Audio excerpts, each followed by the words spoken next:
rather than what I'd like to do instead is revise a little bit what I plan to do with you, or rather jettison some of it.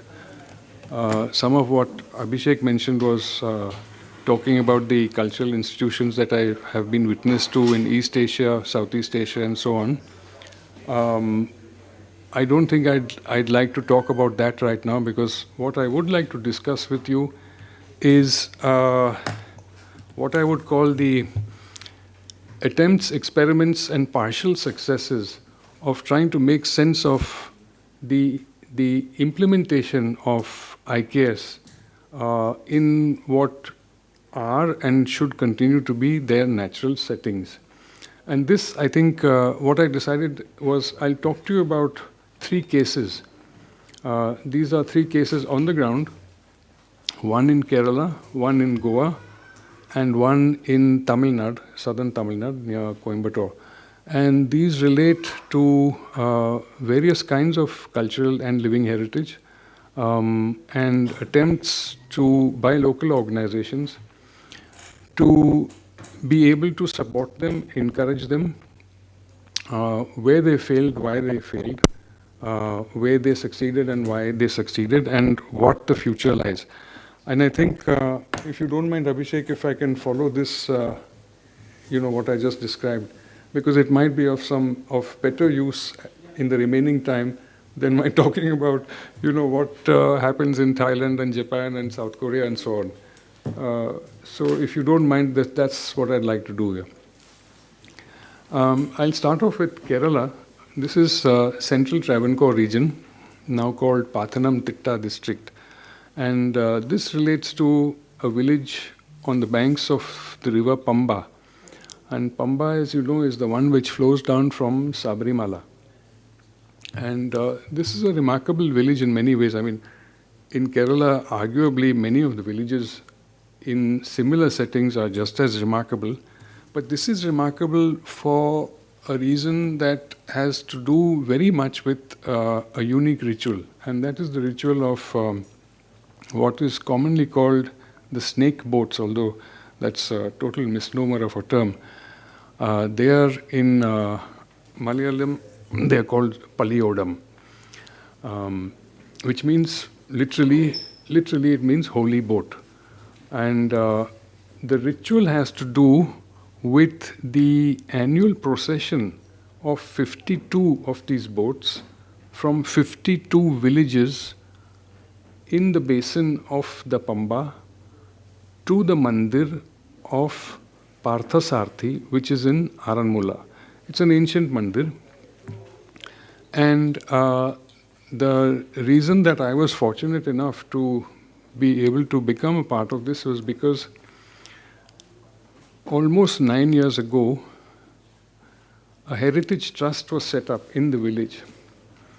And the reason that heritage trust was set up is because one of the celebrated poets of Kerala, her name was Sugata Kumari, she was a very ardent environmentalist.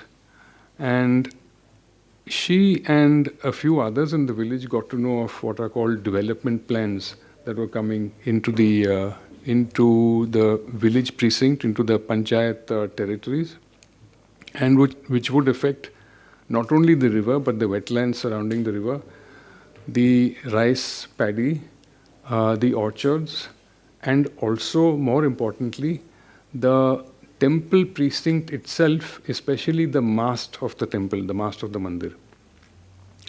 Why the mast of the mandir? Because an airstrip was planned for the region. And because of the airstrip, the mast would have to be leveled in order to provide the line of flight into the runway. So they agitated about this, and the agitation attracted the attention of a gentleman who I subsequently became very close to, and he was an RSS, continues to be, of course, an RSS Karyakarta, and later became BJP state president, later also served as governor to Mizoram, which was a period of great confusion to him because he was totally vegetarian, and you know what they eat in Mizoram, and they didn't understand his mundus at all. So he and I got together and said, okay, what do we do about the question that is uppermost in the minds of the villagers of Aranmula and the surrounding hamlets? And that question was that, look, you are saying no to development in this form. What was the development that was planned? An airstrip, a convention center, several hotels and restaurants, a resort, and various other things of that nature. And they said that if this is built, then we will get jobs and we will get income of a kind that we haven't known for some time. So if you are saying no to all this, then what do you have to offer as an alternative? And Komanam, so his name is Komanam Rajashekaram, Komanamji phoned me and said, look, I know you have something to do with UNESCO, can you come here and help us? So I said, yes, I will.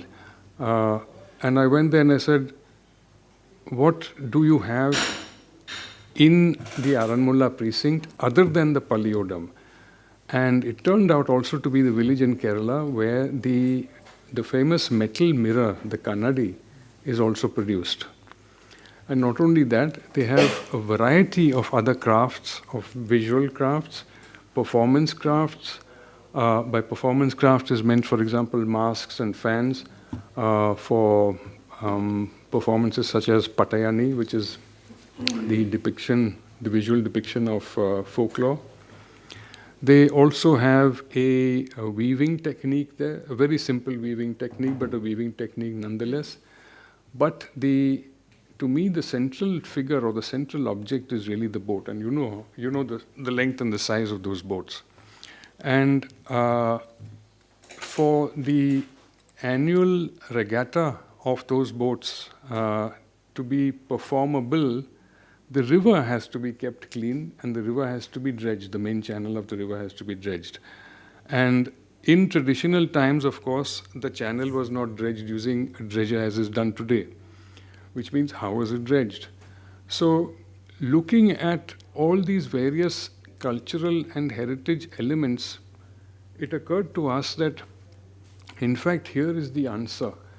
If we are able to engage the various kinds of tradition-bearing communities in the village, and under the auspices of the trust,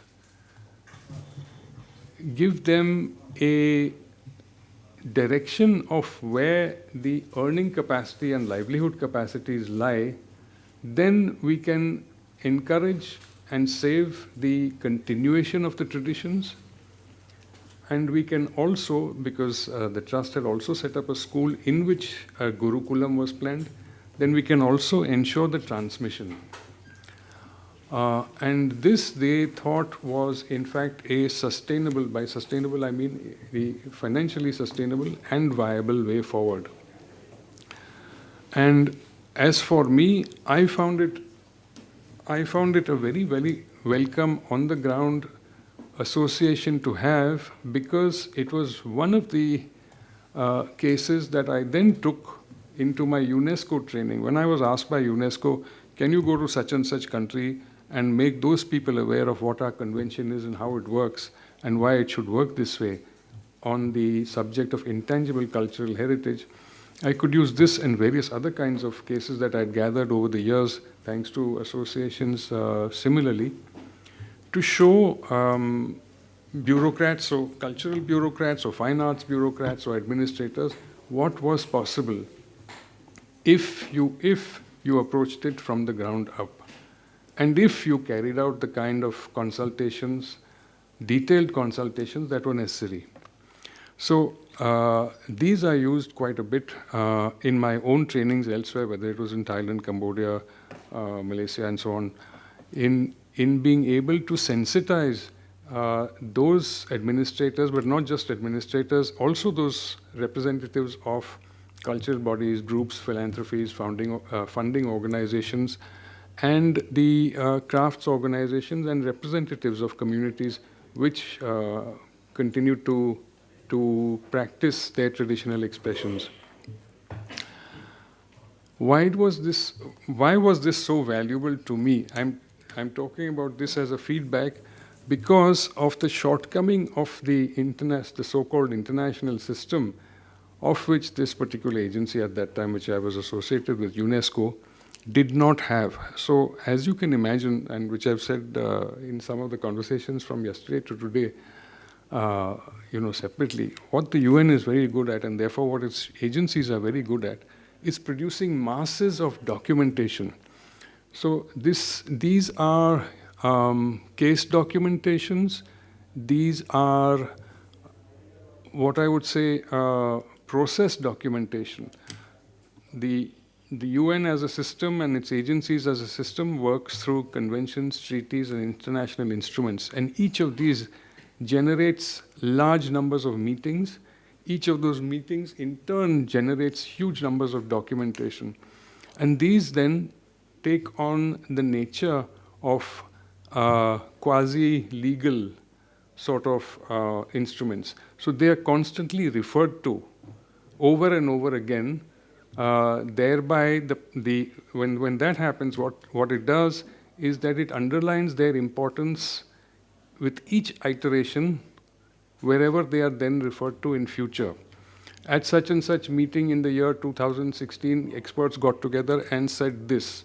And then this is produced in front of country administrations as a way to nudge them into adopting these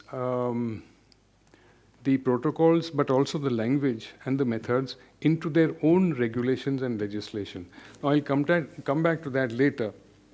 So the result, of course, is that they have a lot of this kind of material, but they don't have any of the material that I was talking about, which is what can happen on the ground if a community and some administrators actually put their minds to it. And this is what I was supplying.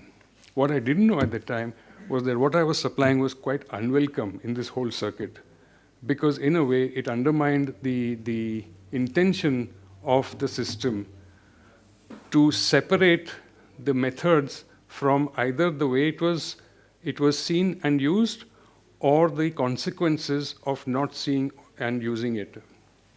So there was that separation. And this, by the way, is common to many, if not all, the UN agencies which have country offices. By the way, India has 26 of them. But to get back to Aranmula, what did happen here was that the agitation against this sort of development imposed by the state government from Trivandrum was successfully halted. They didn't go ahead with the airstrip. They didn't go ahead with all the convention center resorts and so on. And what they did do was they successfully mobilized what was called the Paliyodam Seva Samiti, which is the association of all the 52, into generating the funds and providing the manpower to, first of all, clean up the river, which I thought was incredibly important because, in that stretch, all the accumulated debris which comes down even from the Sabrimala pilgrimage, that doesn't somehow get cleaned up upstream, and it causes huge trouble downstream in the wetland areas, which eventually leads to Vembanad and so on. And what we therefore had was a riverine or a riverine linked or anchored variety of cultural heritage, which itself was in danger because if the river wasn't looked after. And why I'm saying itself was in danger, the Aranmula Kannadi is very well known. In fact, I'm told that the PMO and the President's office occasionally requisition one or more of these in order to give as gifts when our officials go visiting overseas. So that itself was in danger because one of the ingredients in that alloy mix is in fact the river clay, the clay of the river. And if that clay of the river gets contaminated to the extent that it was getting because of the debris and the material thrown into it, then the mirror will lose its properties and it will no longer be a mirror. It will no longer have those reflective properties, and that's what they were fearful about. So this was fortunate in the sense that it gave me a way to directly connect the health of the river with the health of an object which was a very iconic cultural object. There were similar gains in another direction. One of the rituals at the at the Parthasarthi Mandir involves the use of sheaves of rice. And the first time I witnessed this, which must have been in about 2016 or so, I was very interested because of the background that I had in working on traditional cultivation methods for 5 years on an ICAR project. And when I asked, where is this rice grown from which you have cut these sheaves and placed them in these vessels as part of the ritual? And there was a kind of ambiguity in the answers. Why was there ambiguity in the answers? Because the rice wasn't grown there anymore. What they had done, in fact, was they would send people into neighboring fields in neighboring districts in Tamil Nadu and bring that rice. So what we did is we found somebody who could interpret the agama for that mandir,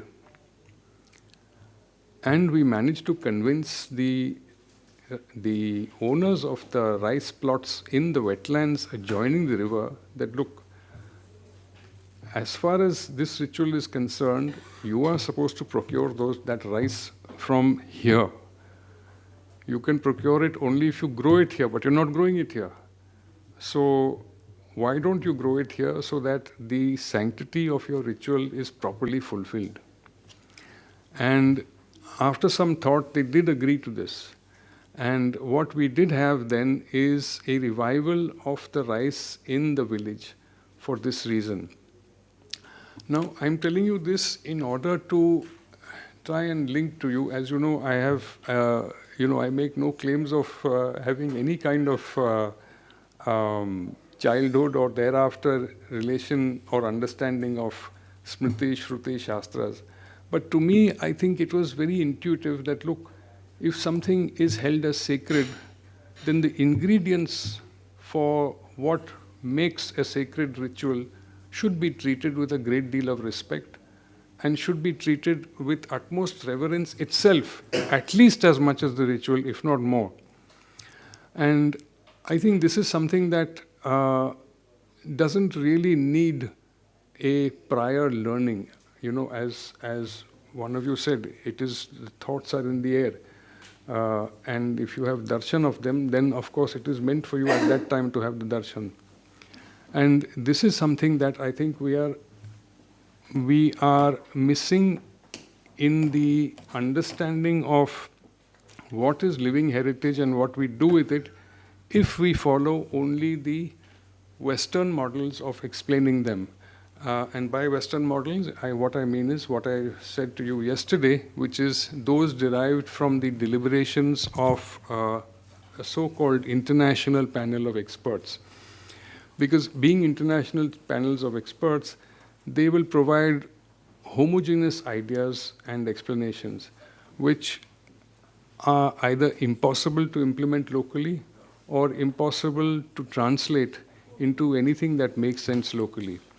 And this, in fact, is the danger of adopting wholesale the protocols and the ideas of international conventions, especially where they relate to or impinge on anything that we can call IKS, especially that part of IKS other than the abstract, and that is a huge part, which has to do with what we use as material, which we take from nature, which we transform into objects. Whether those objects are of mundane use, by mundane use I mean of everyday use in the household, something as ordinary as a jhadu, or whether it is of festive use, or whether it is of ritual use or ceremonial use.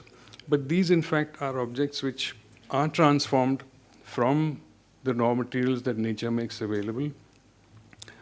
And therefore, the that dimension or that variety of what we would call normally hastakala is, even in the 1950s, it was very incomplete. When we were, as a society, we were much closer to these objects than we are today. And even today, the listing that is available with the government authority that is nominally mandated to be in charge of handicrafts, that is the Development Commissioner for Handicrafts, which oddly enough is under the Ministry of Textiles only, has a list of about 300 to 310. There is some duplication there. But in fact, a much earlier attempt at being able to describe what were called the industries, and this is the industries in the 19th century term of the usage of the word, which means essentially village artisanship and craft. The industries of India under Birdwood, who wrote 3 volumes of it, is in fact a much longer and much more detailed list. And for those of you who are interested, you must look it up.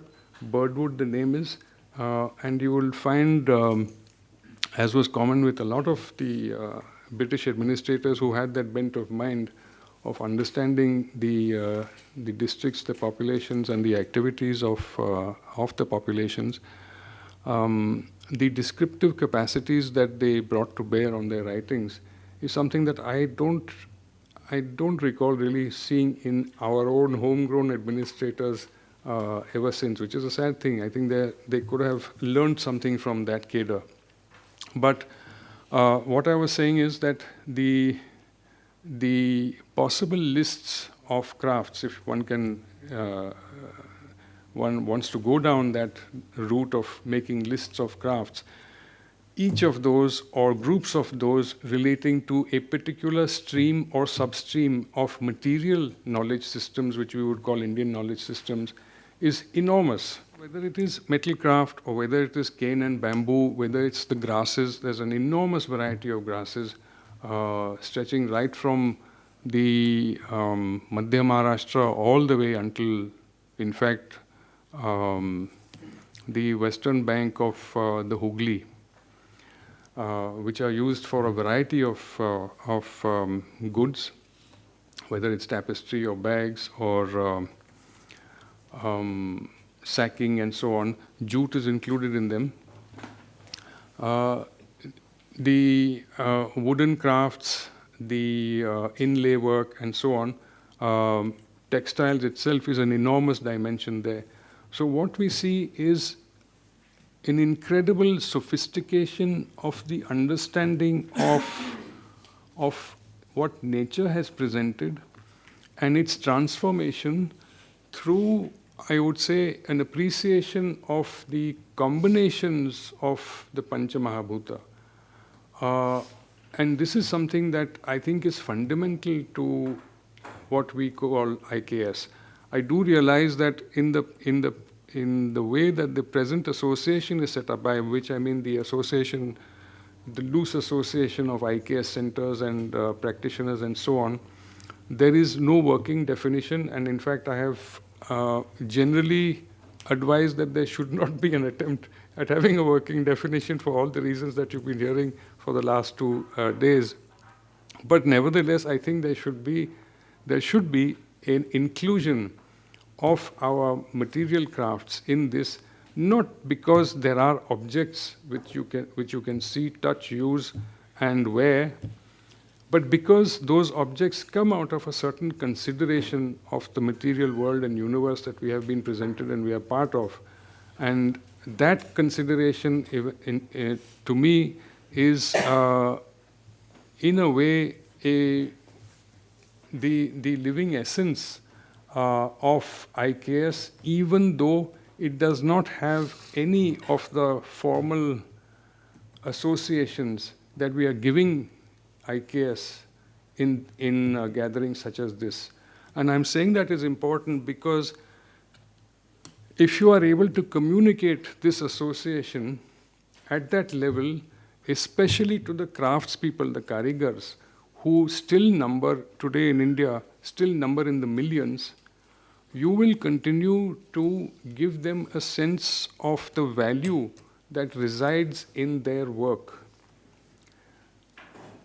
And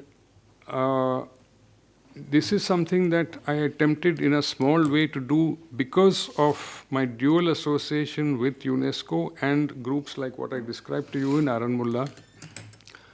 But I think that the organs and institutions of either the central government or the state government, being used to working as Vikramjit ji just said, along the pathway of dependence, are not very convinced that there are other more natural ways of seeing these connections. Now, so that's as far as Aranmula is concerned. I have to say that it hasn't been a complete success. None of them ever are. There are ups and downs which have depended a great deal on the patronage. By patronage, I mean essentially guidance that has come from some of the major figures in that part of Kerala. Some of them have drifted into politics, then drifted back. Some of them disappeared altogether. Some of them, in fact, were disillusioned by the limited success and therefore went on to other fields. But in general, the social institutions that governed the traditional crafts practitioners have continued to remain, and they continue to be part of it. And I returned to Aranmula after a gap only 2 weeks ago. I went there for 2 days.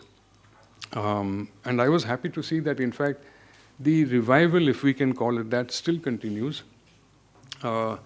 They are, in fact, they have revived to a degree where they are now planning to have what they call a living heritage school. I'm paraphrasing, this is what it amounts to, which means that they have enough confidence in being able to, in the first place, provide instruction.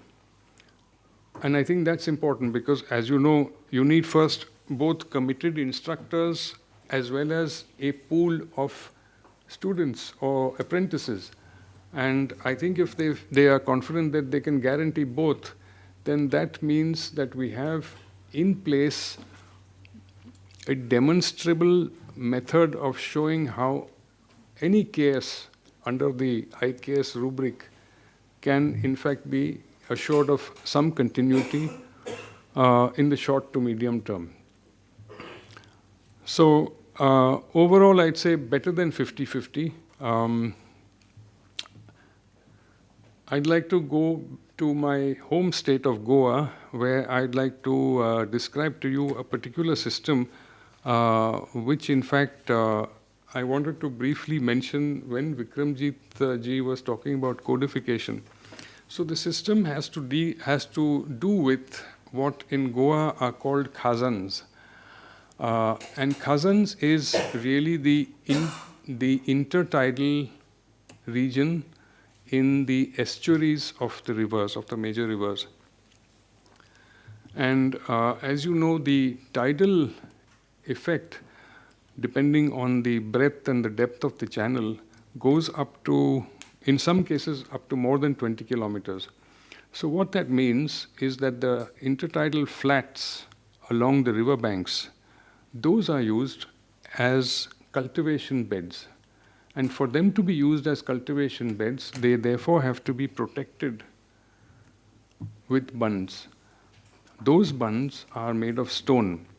And what we have in Goa as similar to everything that we see north of Goa, so in the Uttar Konkan, Madhya Konkan, and Dakshin Konkan, by Konkan I mean going all the way down to Udupi, is a similar system of delineating the salt water from the fresh water at different times of the year to put to different kinds of uses.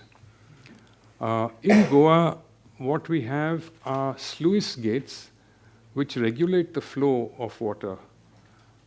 The flow not only of salt water and of fresh water, so to retain fresh water, to allow salt water so that fishing, etc., can be done in some of the poems, as we call it, the local bodies of water, but also to flood or to drain connecting canals, networks of connecting canals. And these are canals whose topologies go back to, well, you all are the experts here.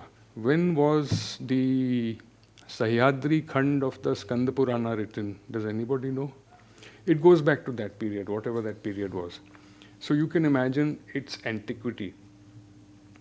So if you look at it, if you take a bird's eye view and look at it, what we have then is a large terrain from the slopes of the Western Ghats down to the coast, which, although it looks like a forest, is completely fashioned by the hand of man. And it sounds incredible because it is incredible. It has been done over generations, more generations that we can count or we can number, more generations than have passed through from living memory. But the evidence is there if you walk around and see it, or if you take a boat as well, you can see it. And the sophistication, again, of that handling of material is also there to see, because I was telling you about bunds. Laterite stone, porous, friable, brittle. What do you do with this? How do you make a bund to keep one kind of water out or to keep another kind of water out? How do you do this? The secret lies in the mortar. Where do you make the mortar from?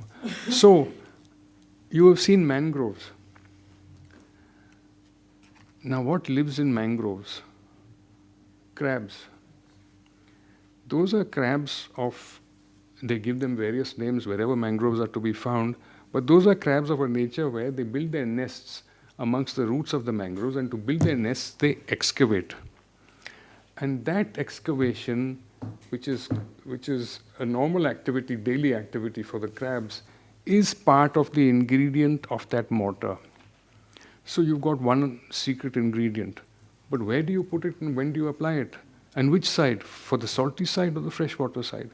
So, what I'm trying to show you is that in something apparently as simple as a river bund, there is this level of sophistication of understanding of a material. You may have a mortar, and you may have orally given to you a recipe how to make that mortar, but how do you actually use it?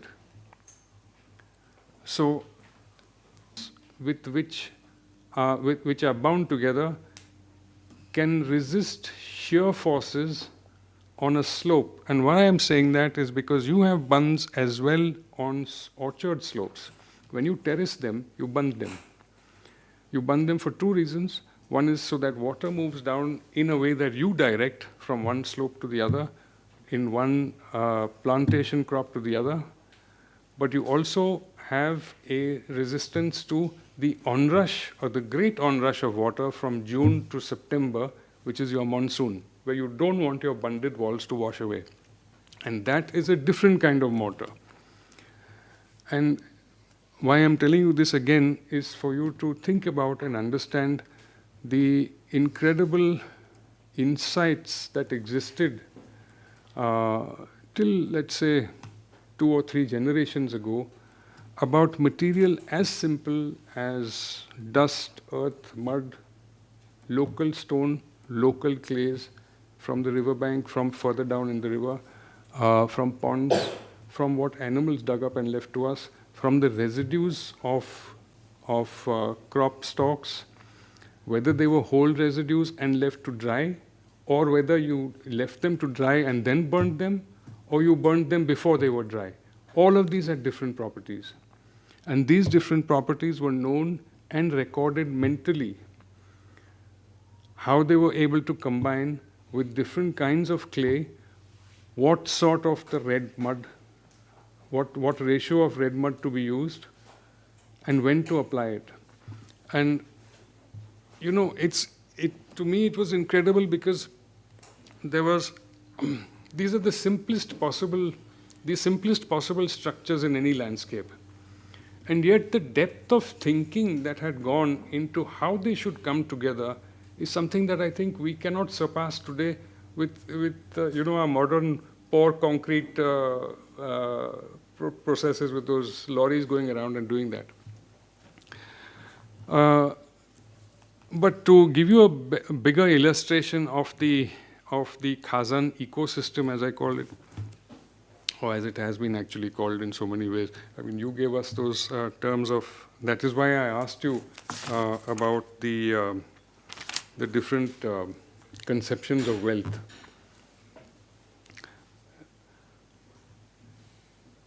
You have, therefore, water bodies which are used for fishing. You have water bodies which are used as reservoirs, which will go into the rice fields at different times of harvest. We did in various parts of the Konkan, and of course on the eastern coast as well. Dharampal has written about it extensively. We had 3 rice harvests. And those 3 rice harvests really gave us the justified, I think, label of being Golden Goa, which is what attracted the Portuguese in the first place. And we also have the coconut groves, the vegetable gardens, the inner bunds, which were wide enough, some of them as wide as this table, over which, so the width of an inner bund was enough for a bullock cart to run on. But when the bullock carts didn't run on that, then vegetables were grown on that.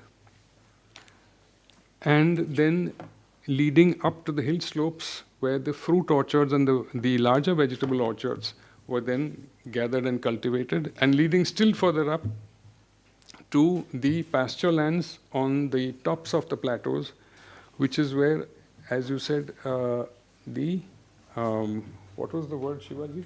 Which Where the animals go to graze? Gochar. So this, I know the Konkani word, but I didn't. So this is where, in fact, is the visible village commons right at the top. So we had this extraordinary understanding of the terrain and the topology. And what does happen with the leavings on the Gochara space is that those are brought down to fertilize the next level. When the waters are interchanged at the changeover of the season from the dry to the monsoon, after the monsoon back to the winter, then the fish cultivation itself gives you the nitrates which are required for the intercrop, which is the vegetable, then to be followed by the rice. Then we also had a practice which was prevalent in eastern India, which was called rattan rice, which meant that you didn't harvest the whole thing. What you left was the shoots, for the shoots to spring up again. And those were proved extremely nutritious for all sorts of little animals, including young calves and young goats and sheep and so on. So, what I'm trying to describe to you is a world within a small boundary, but which was so perfectly understood for each of its material components and so wonderfully looked after. Trusteeship is a word that I've heard yesterday and today. So this kind of trusteeship was exercised, in fact, by a system of governance which was called Gaonkari.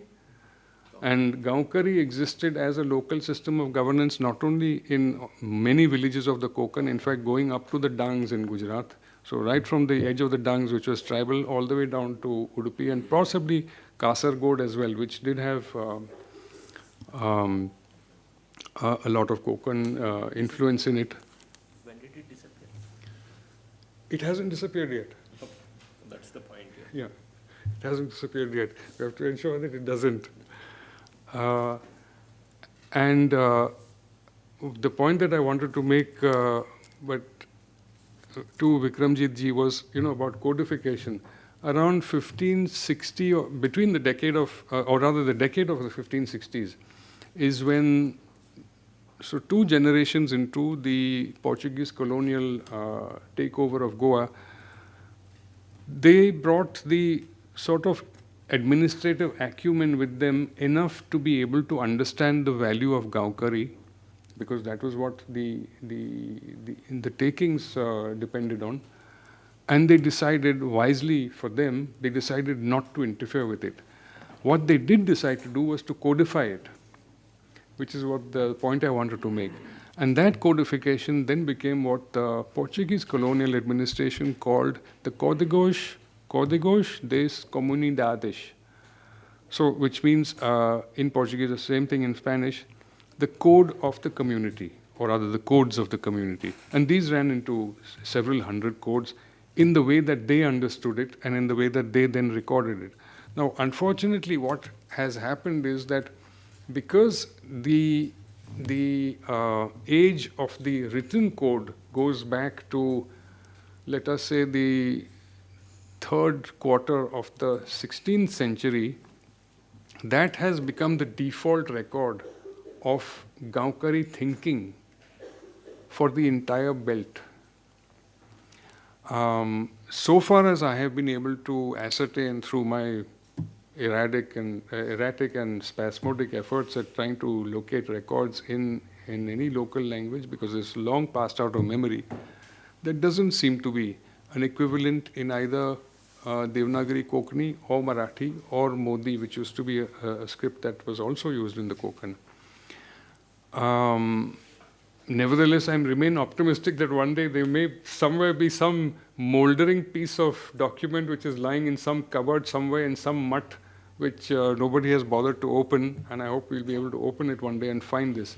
Because I think that will give us a sense of village governance and village understanding of what today is very loosely called tenancy and usage rights, in a way that I think will be revelatory.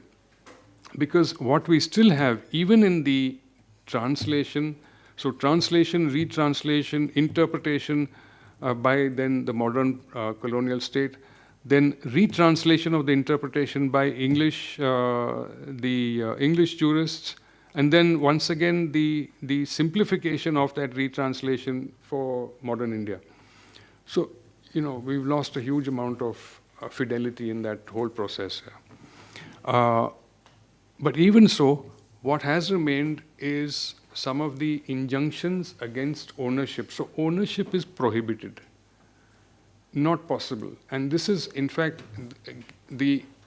what has happened in the modern Goa is that the injunctions against ownership have been completely circumvented by the local political structures, which have permitted, totally illegally in that framework, which have permitted the Gaukari lands and Gaukari structures, natural structures, to be either auctioned or outright sold. So, again, this goes back to what we were saying earlier, when you talked, when I brought up that provocative question about eminent domain. This goes back to, what do we think about, how do we, in that sort of, let's say, near perfect system of village governance, how is land and water to be considered? And therefore, who benefits and who can use the product and the raw material of land and water? And this is something that I think we've somehow missed. I don't know whether similar systems have been documented to such a degree elsewhere in India, in coastal India, where similar topography and a similar terrain are obtained. But going back to, once again, Nagaland, what I did briefly was I able to mention to Vikramjit ji is that he was probably there a little earlier than the time that I was there, which was in two spells. The last spell that I was there was around 2004 and 5, to late 2003 to late 2005. And this was in context with what he was saying about the structures of law and justice. And the tribes are organized into what are called khels. So khels are clans. And the code of the clan is extremely strict. You cannot transgress it. If you transgress it, I mean, you are bound for hell. And this is something that he was completely right. They enforce rigidly, without exception. And there is and you may well ask, especially how do the young people, the youth of a society, a tribal society, how are they prepared for such a thing in their lives? Because they have then to participate in it, they have then to observe it every day, they have to observe it in every social condition, and they have to observe it through the course of their lives as householders and as elders as well. So how are they prepared for this? And one of the ways they're prepared for this is a system that, once again, imperfectly known to us because of the efforts of anthropologists such as the school of Malinowski, which is well known for especially the work in the South Pacific and the Indonesian archipelago, but also because of the work of Christoph von Führer-Heimendorff and Verrier Elwin, which is a structure that is described very poorly in English as dormitory. And if you look it up, you will see any number of references to it. Dormitory is a place where the young men and women, and this is common to, in fact, all our Indian tribes, whether in the Northeast, it's very prevalent still in Chhattisgarh, Bastar, parts of Odisha, Jharkhand, where they are taken to essentially go through a rite of passage, but it is a rite of group passage.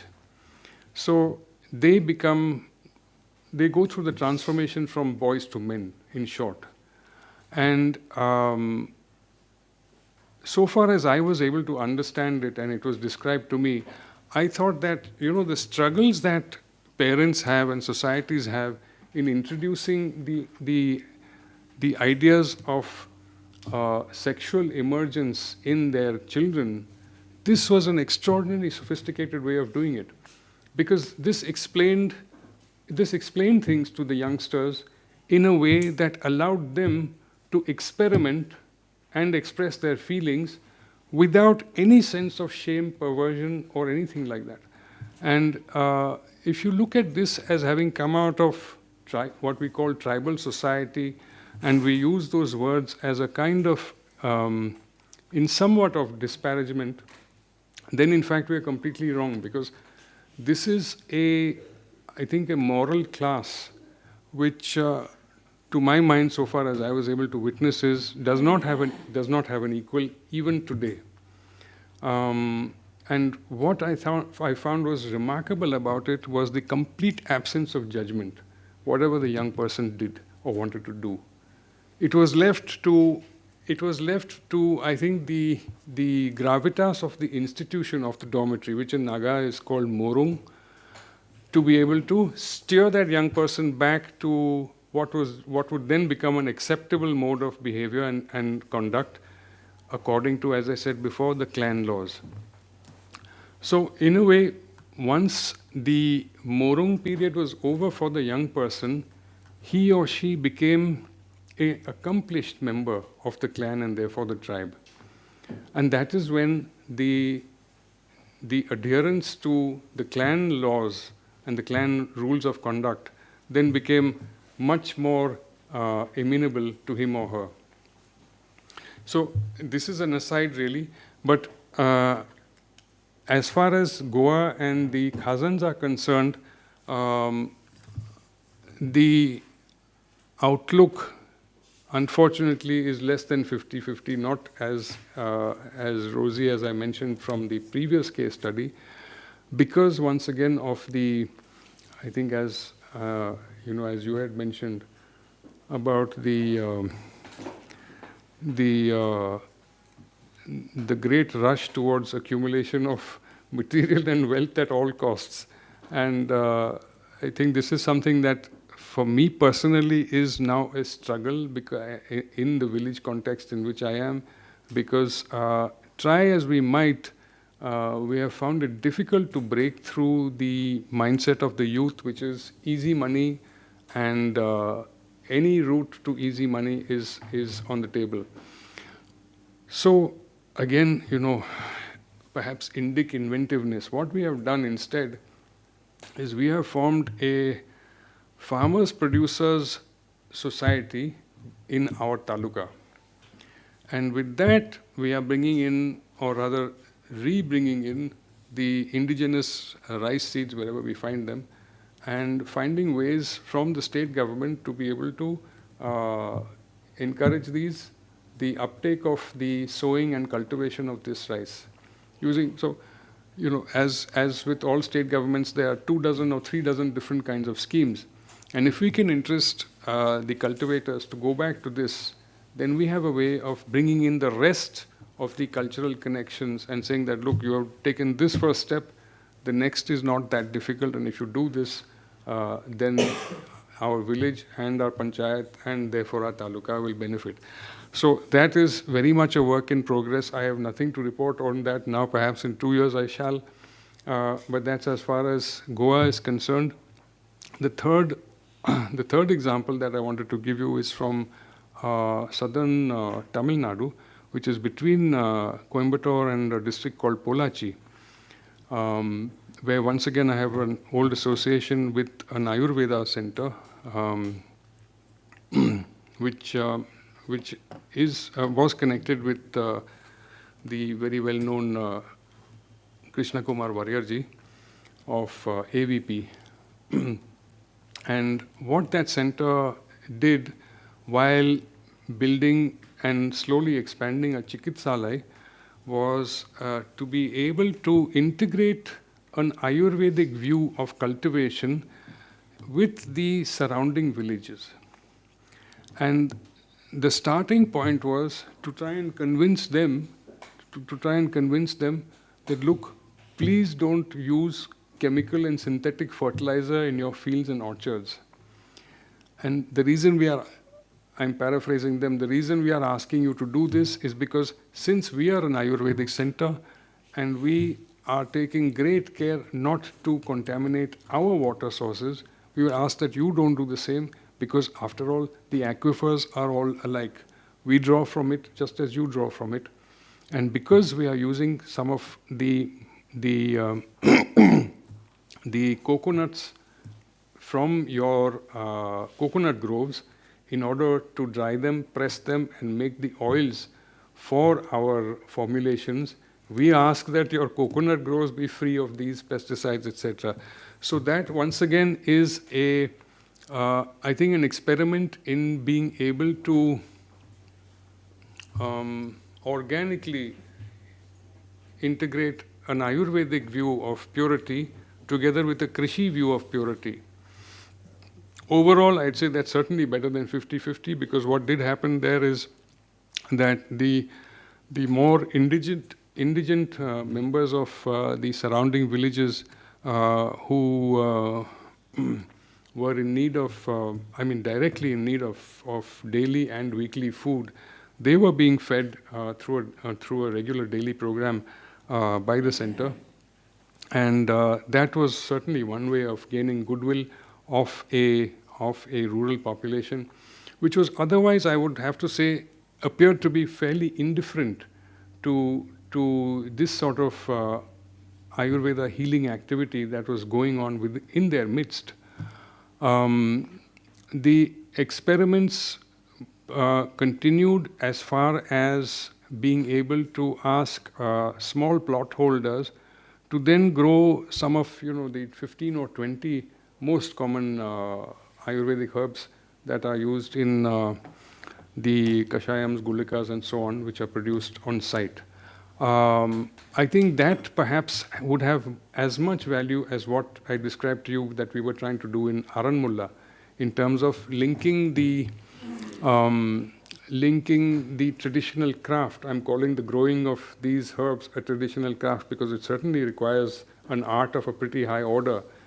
Linking this activity with the regularization of an income and therefore a livelihood. That, once again, I would say is a work in progress because, as you know, market forces, the city is not that far. Either one city or the weekly hearth is not that far. And that being so, the market forces in the form of the agricultural input mafia, they are always roaming around and trying to ensure that the farmers do not, in fact, small farmers as they are, do not, in fact, deviate too far away from the commercial crops that they are being induced to grow. But overall, I would say that because there appears to be a higher level of awareness, thanks to the efforts of the center now for 11 years, the conversion rate, so to speak, has been still relatively low. Now, why I'm mentioning all this is because, to me, every single activity that I have described to you is part of IKS. And in order to ensure that it continues in a way that makes sense to the bearers of that tradition, we have to find ways to make it possible for them to defend their families, their fields, their water bodies from the ingress of corporate interests and other kinds of interests, real estate interests as well. And this is one way to do that. That you have a livelihood which is assured now to a degree, which, if we increase the uptake of your products, will be assured to a better degree. And overall, the quality of your life, as you said, the joys that, the wealth that exists beyond coin and currency, that the joys that come from that kind of wealth will therefore at least be protected, if not increased. I think that is the kind of messaging and communication at that level, which appears to be basic because it relies on direct speech, colloquial speech, very, very local idiom. That needs to be thought about, I think, by groups like this with some seriousness.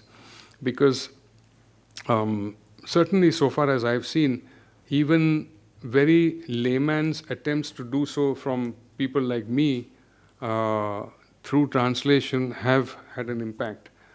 So certainly, this is a likely way to be able to, I would say, to assure, if not to take steps to assure the viability of the continuation of most of our hastakala, most of our fabric crafts, and most of our traditional land management and land utilization techniques, which I would very strongly advise IKS-related institutions to include in their ambit of IKS or in their working definitions or lists of IKS.